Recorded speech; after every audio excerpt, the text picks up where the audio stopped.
What?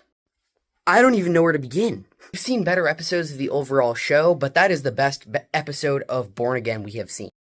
I guess we start with the beginning. Holy hell. I mean, there's probably something I'm not even thinking of, but this is probably the best cold open to an episode of anything I've ever seen. Not counting movies, like TV shows.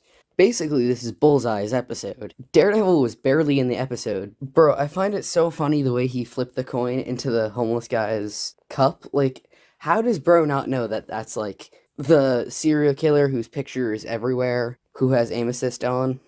He was already one of the best MCU villains. That place is already solidified, buddy. Now he's just showing off.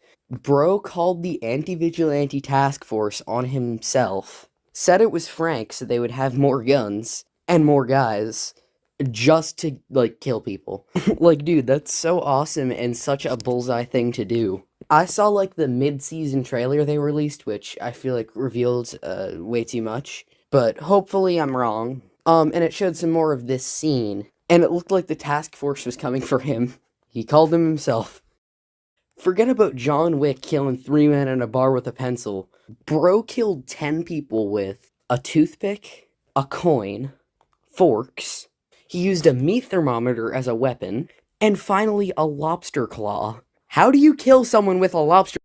Oh man, in the afterlife already. I died so young. Oh, Joe! Oh, hey. Sorry to see you here so young. Yeah, it sucks, man. What did you die of? Oh, cancer got me. I got a lobster claw thrown at the back of my head. It also has this amazing line. I'm a good guy. I don't know what the best part of the scene is. If it's killing a man with a lobster claw, the way he steals the ketchup from the table and then draws the Bullseye logo on the door, or the fact that he thinks he's a good guy while doing all of it. Dex is a punk rocker. Briefly talking about Daredevil for a second, before we get into the... Bro, what the hell? It was so cool how he disguised himself as an anti-vigilante task force member. Like, I know they're not the first to do this, obviously. Luke and Han Solo have been doing this since 77, but it's just cool. Funny how they had this whole subplot this episode about this guy who's on the Northern Star, and they're gonna build up this whole case against Fisk. It looks like they finally have a one-up on him, and then he immediately gets shot in the head by Wesley 2, this time he's British. Mr. Charles shows up for a minute. I'm really curious as to who he really is. I don't know if I mentioned this last week, but I saw a fan theory that he's Norman Osborn. Oh, then now that I'm saying it, I did mention it. It's not gonna happen, but that would be insane. They did a great job at making him threatening without diminishing Fisk. Like, if that was almost anybody but Fisk, I guess not Bullseye. But if that was another character without plot armor, that he had those two guys pull up with the guns on him. If that wasn't Fisk and British Wesley, that'd be it. But they made Fisk, take down his guys. Now we must talk about the ending, the boxing match. Okay, so when we heard things from reviewers who had already seen the whole show, you know, for a week, people were talking about, oh, the reviewers are saying next week is where it gets crazy. Which they say about every show.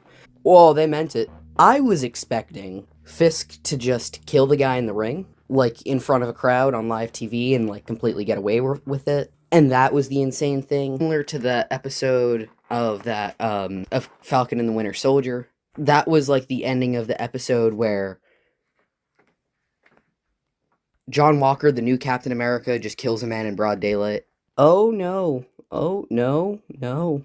No, this ain't that show. And yes, as predicted, as everybody was saying from seeing 2 seconds of him fighting a dude in the trailer, he's dead. The episode doesn't outright say he's dead, but, like, come on. That guy is as dead gets, and the worst part is that he's completely getting away with this. But, like, bro, this show should be studied in, like, film schools about how to build tension. When Bullseye shows up, starts killing people, he's headed for Fisk and Vanessa. People were already saying from last week or even before that Vanessa was gonna die. And I was like, nah, there's no way. There's no way they would kill off that major of a character. especially not mid-season. But the way he kept killing off those guys, kept getting closer and closer. Fisk pulling a gun. First time ever in live action, by the way. He's used hitmen. He's hit men with his own fists. Even his own father, who he killed with a hammer. He never used a gun before. That's how you know things get serious. And I was just sitting there thinking, no way. No way, they don't have the balls to do it. When Bullseye threw the thing and Fisk smashed it with the bell, I thought it was a little stupid, but the payoff of that far outweighs that's a little ridiculous. When Daredevil shows up, disarms Fisk, and then chases Bullseye out of the window, I was like, oh, okay. I guess I was right. They weren't actually going to kill Vanessa. The threat's gone, and then we're going to see Matt chase him. What? My jaw was on the ground. No way did they actually just kill Vanessa. I guess that's the real reason why they kind of gave a new reason for Fisk not to reveal Matt's identity. Because if you remember at the end of Season 3, the deal they made is that, you'll keep my secret and you won't harm Karen Page or fucking Nelson or anyone else. Because if you do, I will go after your wife. And I will prove Vanessa ordered the murder of Agent Rainatheme, and like her husband, she'll spend the rest of her life in a cell. but like, no way, they killed off Vanessa, and we have to wait a week. I think next week might be, like, this scene we see in the trailer, where Bullseye and Daredevil are forced to team up. Although, they'd have to pull something pretty good, because he just murdered Vanessa.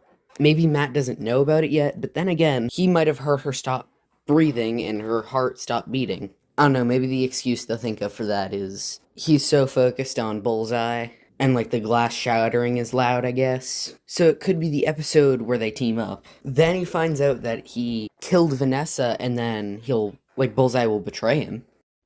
Yeah, that was an amazing episode. I cannot wait for next week. I cannot believe what happened. See you next week, I guess?